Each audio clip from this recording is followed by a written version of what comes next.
The water streamed down Jared's back in slow, hot ribbons, masking the sound of his quiet sighs. Steam clouded the mirror and crept across the cracked tiles like a veil, softening the harsh outlines of the bathroom's neglect. He pressed his forehead to the cool ceramic wall, letting the heat soak into his muscles, but it couldn't reach the knot growing inside his chest. Logan's voice still echoed in his head from the call minutes earlier, sharp, dismissive, then abruptly gone. Another night, another excuse. Busy with work, again. Jared had stopped asking when it would be them instead of just him waiting. He turned off the faucet, heart heavy, and reached for the towel when he heard it, the creak of a door hinge. His breath caught. He froze, the towel half wrapped around his waist. Silence followed, but it wasn't the quiet of solitude. It was the loaded kind, the stillness that comes when someone else is trying not to be heard. He stepped out of the tub, water dripping from his arms and chest, pooling at his feet. "Logan?" he called softly, instinctively. No answer. He opened the bathroom door a few inches and peered into the hallway. And there he was. Tyler. Jared blinked. His neighbor, broad-shouldered, flannel-clad, always polite in that gruff, distant way, stood just inside the front door. Rain dripped from his hair. His boots left prints on the hardwood floor. He looked as startled as Jared felt. Tyler's eyes darted away. "You left your front door open. It was swinging. I thought someone might have broken in." Jared clutched the towel tighter but didn't step back. "I was in the shower." Tyler nodded, as if that explained everything, and it kind of did. Yet he didn't leave. Jared noticed Tyler's jaw tense, his Adam's apple bobbing once. "I didn't mean to. I just heard the water and thought something was wrong." Jared leaned against the doorframe. "Something is." That made Tyler look at him again. Really look. Not just a glance. His eyes moved across Jared's wet chest, the damp curl of hair clinging to his temple, the pink flush rising in his neck. There was something fragile between them now, unspoken and swelling. Tyler took a breath. His voice dropped lower, quieter. "You okay?" Jared hesitated. There were answers that were safe and answers that were true. He gave neither. Instead, he stepped forward, the floor cold under his bare feet, his skin still beading with moisture. "Why didn't you just knock?" "I don't know," Tyler said, and there was something real in his voice, something disarmed. They stood there, neither fully clothed nor fully exposed, in a space where the ordinary rules didn't apply. Jared felt the ache in his chest shift, soften. It was dangerous, that feeling. Addictive. "You should go," Jared said at last, though his voice betrayed no urgency. Tyler nodded slowly, but still he didn't move. Jared watched his eyes flicker between leaving and staying, between resisting and surrendering. Finally, Tyler took one step back, then another. His eyes didn't leave Jared's.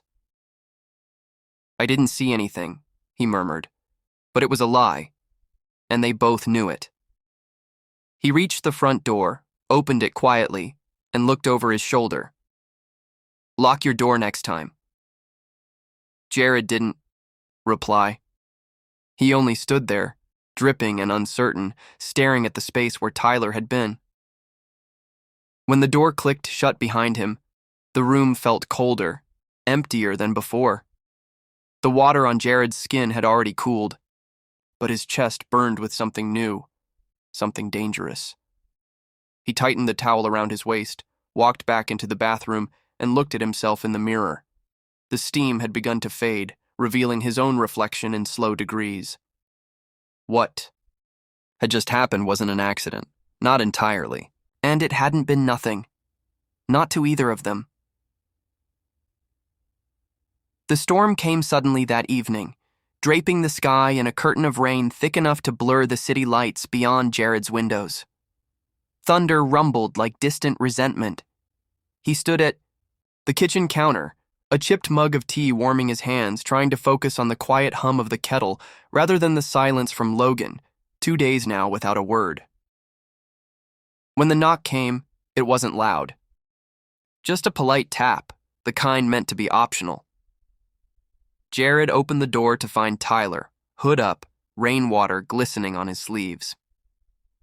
"Power flickered," Tyler said, holding up a bottle of whiskey like a peace offering.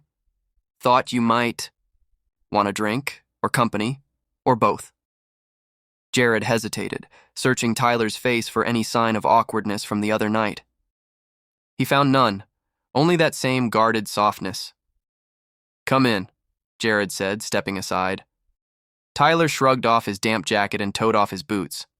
Jared poured 2 drinks without asking how he liked it. The couch groaned under their weight. As they settled, the storm tapping a steady rhythm against the windows. They drank slowly, letting the silence stretch.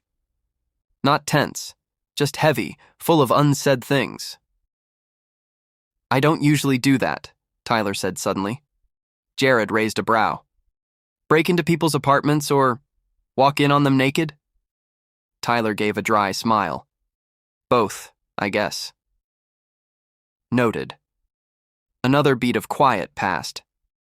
Jared stared at the amber in his glass. "I haven't heard from Logan," he said. 2 days. I think he's punishing me for wanting something more." Tyler turned toward him, resting an arm across the back of the couch. "More what?"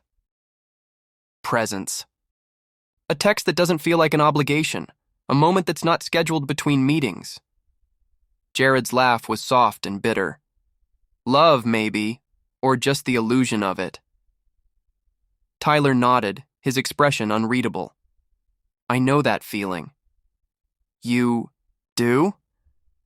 "My wife used to look at me like I was a house she'd already moved out of," he said, voice flat. "We were still sharing space, but everything real was gone." Jared looked at him then. Not the surface of him, but the ache underneath. There was something cracked in Tyler, something Jared recognized. "Why'd she leave?" "She said I was too distant, that I couldn't give her what she needed, that maybe I didn't even know what I needed." Jared's heart slowed, heavy with understanding. Outside, the rain softened. Inside, the distance between them dissolved inch by inch. Tyler's fingers brushed Jared's hand, hesitant, as though testing a wire for current. Jared didn't move. The touch lingered, then shifted, Tyler's palm resting fully against Jared's. They didn't speak. They didn't need to. Jared turned to face him, their knees touching now. The light from the lamp painted shadows on Tyler's jaw, softened the hardness of his gaze. The kiss came like a mistake they'd both agreed not to stop. Tyler's lips were firmer than Jared expected, clumsy, unsure, yet hungry in a way that said he hadn't done this before, or if he had, it hadn't meant anything until now.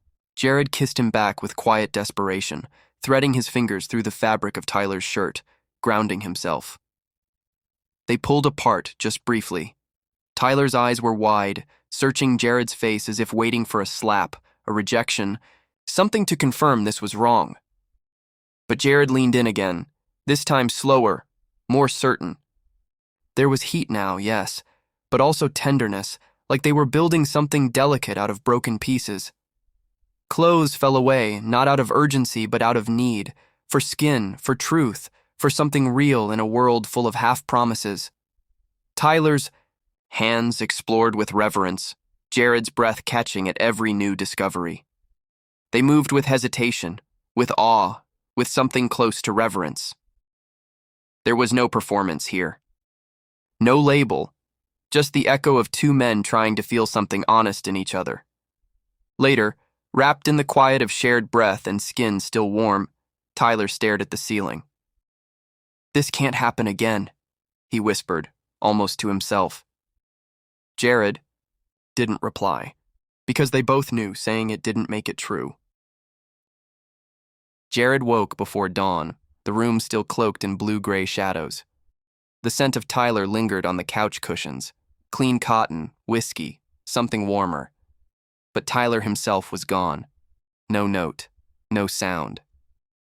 Just the faint impression of his body in the place where he'd slept beside Jared for a handful of hours that had changed everything. The rain had stopped sometime in the night. A stillness filled the apartment, unnerving in its clarity. Jared sat up slowly, pulling the blanket around his waist, unsure if what happened felt like a memory or a dream already eroding at the edges. His phone buzzed on the table. Logan. Missed calls. One new voicemail. He played it. "Hey babe, I'm sorry, I know I've been distant. I've just been caught up in everything, but I don't want to lose you. I was thinking, maybe I fly in tonight. Surprise you. Let's start over, yeah?" Jared stared at the screen long after the message ended, the edges of guilt curling up his throat like smoke. The mirror in the bathroom greeted him with indifference. He stared at his reflection, tracing the faint marks Tyler had left, one on his collarbone, another near his hip. They were subtle, intimate, the kind of bruises that weren't meant to be seen but felt. As he dressed, every movement reminded him of what had happened. The weight of it pressed against him with every step. There had been no promises, no declarations, but something had shifted. Inside him. Between them. Hours passed. He cleaned the apartment mechanically, as if order could erase memory. When a knock came, his heart jumped, but it was Logan this time, standing in the hallway with a nervous smile and flowers clutched awkwardly in his hands. "Hey," Logan said. "You look surprised." "I am," Jared admitted, stepping. Zoo. Logan entered like he used to, confident, charming, full of rehearsed affection. He set the flowers on the table and reached for Jared's waist. Jared tensed. "I missed you," Logan said softly. Jared forced a smile. "You were gone. I'm here now." But it didn't feel like enough anymore. They talked, but it was small talk. Logan spoke of meetings and travel and promotions. Jared listened, nodding in the right places, feeling the absence of something raw and honest. Later that evening, while Logan stepped out to grab dinner, another knock came. This time, it was Tyler. He stood in the hallway like he didn't quite know why he was there, hands shoved in his pockets, eyes flickering between Jared's and the floor. "I'm sorry," Tyler said. "For last night, for this morning, I didn't know how to say goodbye." Jared swallowed. "So you didn't." Tyler nodded. "I didn't plan for any of this. I saw you, and I hadn't been seen in a long time." Jared stepped outside, pulling the door behind him. He didn't want Logan to hear, or maybe he wanted him to. "You think I have?" Jared asked. "Been seen?" Tyler looked up. "You deserved more than what I gave you, more than what he's giving you too." Jared exhaled slowly, torn, between the ache of what was and the promise of something unspoken. "I don't know what that night meant," Jared said. "I don't even know what this is." "I don't either," Tyler admitted. "But it was the first time I felt like I wasn't pretending." They stood in silence, the air between them thick with memory. Behind them, the apartment door creaked open. Logan stood there holding a takeout bag, watching them both. He looked at Jared, then Tyler, then back again. "You left the flowers on the floor," Logan said quietly. Jared turned. "I didn't know where to put them." The silence stretched. Logan placed the bag down gently and walked away without another word. Jared didn't stop him. He turned back to Tyler, who hadn't moved. "I don't know what happens next," Jared said. Tyler gave a slight nod. "Maybe that's okay." Jared looked down at the flowers, still in their cellophane wrap, petals bruising at the edges.